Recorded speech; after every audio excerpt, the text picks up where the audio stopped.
पूरे देश में इन दिनों राजनीतिक उठापटक जमकर देखने को मिल रही है। लोकसभा चुनाव के लिए वोटों के समीकरण बनना शुरू हो गए तो नेताओं का पाला बदलने यानी कि दल बदल की राजनीति जारी है।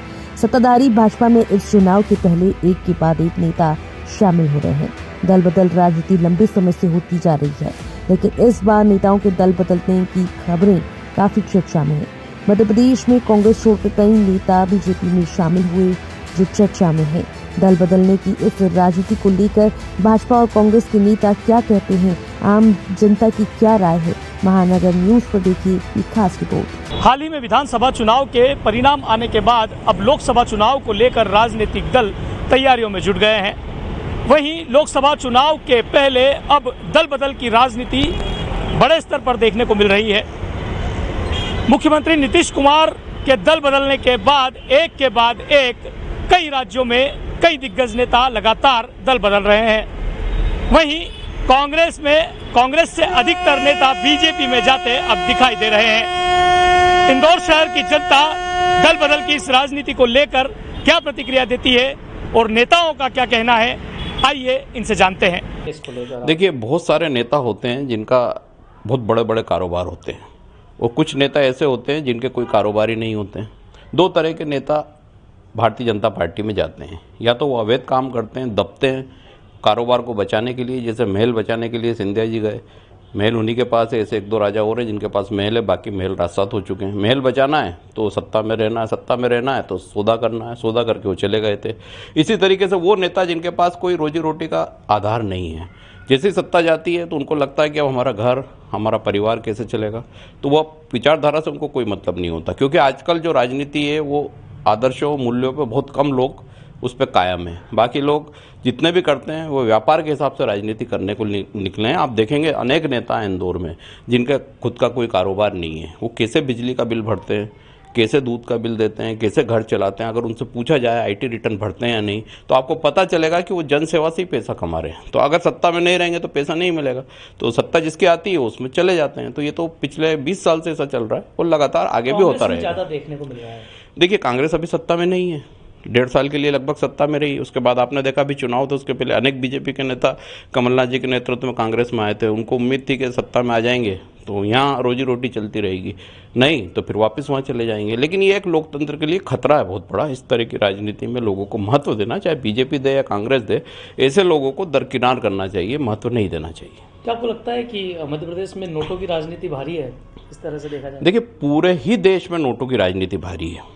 आज नोटों से सब कुछ दब चुका है, मीडिया तंत्र भी दब चुका है।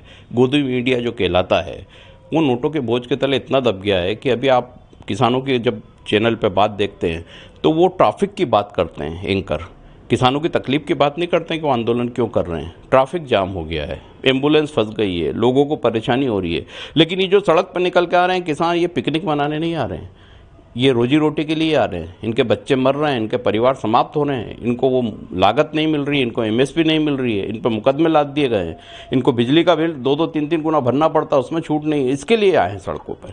उनको रोकने के लिए जिस तरह का व्यवहार किया जा रहा है, ऐसा लगता है पाकिस्तान से वो किसान आए हैं और हिंदुस्तान के प्रधानमंत्री से मिलने जा रहे हैं।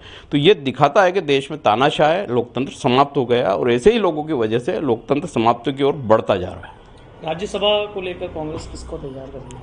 देखिए, यह हाईकमान का निर्णय होगा और मैंने तो मांग की है कि माननीय पूर्व मुख्यमंत्री कमलनाथ जी को राज्यसभा भेजना चाहिए, क्योंकि उनका अनुभव और उनकी जो रणनीति है वो बेहद सफल है। इतने सालों तक उन्होंने अनेक पदों पर केंद्रीय मंत्री रहकर काम किया है, मुख्यमंत्री रहकर काम किया है और उनका एक मान सम्मान देश से लेकर विदेश में एक अलग है। तो ऐसे गंभीर व्यक्तित्व को राज्यसभा में भेजने से कांग्रेस की विचारधारा मजबूत होगी। देखिए, पहली बात तो ये है कि कांग्रेस एक राष्ट्रीय पार्टी है। कांग्रेस में किसी के जाने और आने से कोई फर्क नहीं पड़ता है, क्योंकि कांग्रेस में नेता या कार्यकर्ताओं की कमी नहीं है। दूसरी बात, भारतीय जनता पार्टी अगर अपने आप को इतना मजबूत मानती है, जिस प्रकार का वो प्रचार प्रसार करती है, तो इसी का जरूरत आन पड़ी उनको कि कांग्रेस के नेताओं को बीजेपी में लेना पड़ रहा है और कांग्रेस के नेताओं को बीजेपी में लेके सरकारें बनाना पड़ रही हैं।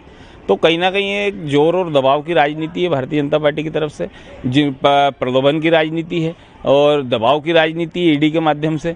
बाकी ऐसा कोई फर्क नहीं पड़ता जिनके जाने से कांग्रेस के नेताओं से, और जो गए भी थे वो वापस कांग्रेस में भी आ गए हैं। क्या ये नोट की राजनीति है कहीं ना कहीं? बिल्कुल बिल्कुल, प्रलोभन की राजनीति है, डर की राजनीति है, दबाव की राजनीति है। भारतीय जनता पार्टी आज क्यों ईडी भेज रही है? किसी बीजेपी के बड़े नेता के घर तो भेज ही नहीं रही ईडी। कांग्रेसियों पे क्यों ईडी के छापे डल रहे हैं? तो ये कहीं ना कहीं डरा के और दबा के बीजेपी में लाने का प्रयास किया जा रहा है। देखिए, जो अच्छे नेता होते हैं, जिनको देश के प्रति भाव होता है, तो उनको ये मन में भाव है कि राष्ट्र हित में, राष्ट्र के लिए जो काम करने वाली पार्टी है प्रधानमंत्री नरेंद्र मोदी और मध्य प्रदेश में मोहन यादव जी के नेतृत्व में, उस भाव से मुझे लगता है कि सारे कांग्रेसी देश के लिए काम करने के लिए भाजपा में आ रहे हैं। उनका स्वागत है। दल बदल की राजनीति वाकई में गलत है, दल बदल नहीं होना चाहिए। पर लेकिन क्या होता है ना कि जब जिस दल में आप रहे हो, जिस दल में रह रहे हो, वो अपनी जो सिद्धांतों को पूर्ति नहीं कर पाता और उसके खिलाफ जाएगा तो आदमी क्या करेगा? इसलिए उसको दल बदल करना पड़ता है। पर कुछ दल बदल गलत होते हैं, जैसे नीतीश जी हैं, उन्होंने 5 साल में तीसरी बार शपथ पत्र ले, वो दल गलत होता है। पर लेकिन जब मैं जिस दल में हूँ और वो दल अपना काम नहीं कर पा रहा है और अपने सिद्धांतों से भटकेगा और वो उसके सिद्धांत जब मैच नहीं करें तब उसको तो दल बदल करना ही पड़ेगा ना। ऐसा ये हमारे लिए बहुत खुशी की बात है कि जब कांग्रेस के लोग देखते हैं कि हाँ, हम जब बीजेपी का समय चल रहा है, विकास का समय है, मोदी जी का समय है, राम भगवान का समय है, तो उस हिसाब से वो लोग देखते हैं इन सब चीज़ों को। विपक्ष के लोग इसे नोटों की राजनीति बताते हैं कि नोटों, वो तो उनका ऐसा हमेशा ही कहना रहता है कि सब ये नौटंकी हो रही है। वो तो जनता जानती है कि क्या हो रहा है और क्या नहीं हो रहा है। देखिए, कार्यप्रणाली की दृष्टि से अगर बात करें तो भारतीय जनता पार्टी एकमेव ऐसी पार्टी है जो पूरे संपूर्ण, मतलब इंदौर ही नहीं, प्रदेश ही नहीं, संपूर्ण देश में काफ़ी प्रबलता से काम कर रही है और जनहित में काम कर रही है। अगर कांग्रेस की बात करें, कांग्रेस से लोग अगर दल परिवर्तन करके भारतीय जनता पार्टी में आ रहे तो कहीं ना कहीं भारतीय जनता पार्टी की कार्यशैली को देख कर आ रहे हैं। जिस प्रकार से भारतीय जनता पार्टी की कार्यशैली है, लोगों की, जनता की समस्याओं का निराकरण करके जनता का काम करना, तो ये एक तरीके से वो हृदय परिवर्तन बोलते हैं ना। जब कांग्रेस में जो देश भर में काम नहीं हुए, कहीं जनता के काम नहीं हुए, तो उसी दृष्टि को रखते हुए आज देश के जितने भी कांग्रेस के कार्यकर्ता हैं वो एक तरीके से हृदय परिवर्तन हो रहा है और भारतीय जनता पार्टी में आ रहे हैं। बीजेपी पे एक आरोप भी लगता है कि नोटों की राजनीति का है, कि नोटों कहने की बात है भैया, विरोधियों का तो काम है विरोध प्रदर्शन करना और तरीके की बातें करना। भारतीय जनता पार्टी प्रारंभ से जनहित में काम करते आई है और आगे भी जनहित में ही काम करेगी। बहुत गलत है ये। आम मतदाताओं को धोखा देने का है। जिसको अपन चुनते हैं दिल से कि आदमी ईमानदारी से अच्छा काम करेगा, वही दल बदल कर लेगा, तो विश्वास किस पे किया जाए? क्या ये जो खरीदी और बिक्री का जो अभी चल रहा माहौल कि मैं तेरे को इतने करोड़ दे दूंगा, मैं इतने करोड़ दे दूंगा, इधर आ जा उधर चले जा, ये जो पद्धति बनी है और ये समाज के लिए और जनता के लिए, सबके लिए बहुत गलत वो है इसका असर बहुत ज़्यादा होगा। आप आने की फिर मनमानी करोगे पैसे से खरीदे हुए आदमी को।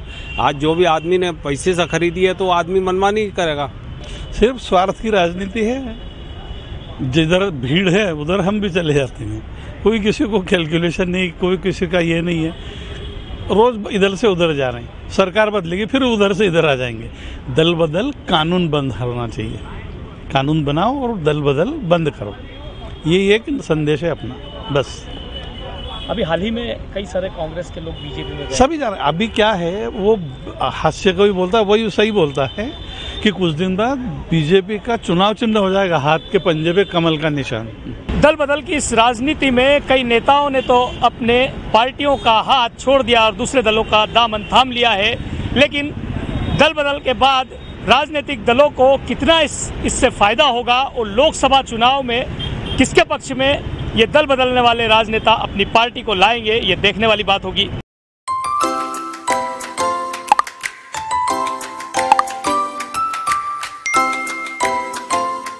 MPPSC व UPSC सिविल सर्विसेज एग्जाम के लिए चाहिए सही मार्गदर्शन, तो चुनिए निरंतर टॉपर देने वाला Mahatma Gandhi Institute for Civil Services. New batch start Hindi and English medium. हमारे मेंस टेस्ट सीरीज एवं special mains answer writing classes के साथ एग्जाम ओरिएंटेड अप्रोच विकसित करने के लिए आज ही ज्वाइन कीजिए Mahatma Gandhi Institute for Civil Services, Veda Complex, Bhanwarkuan, Indore. Think MPPSC, think MGICS।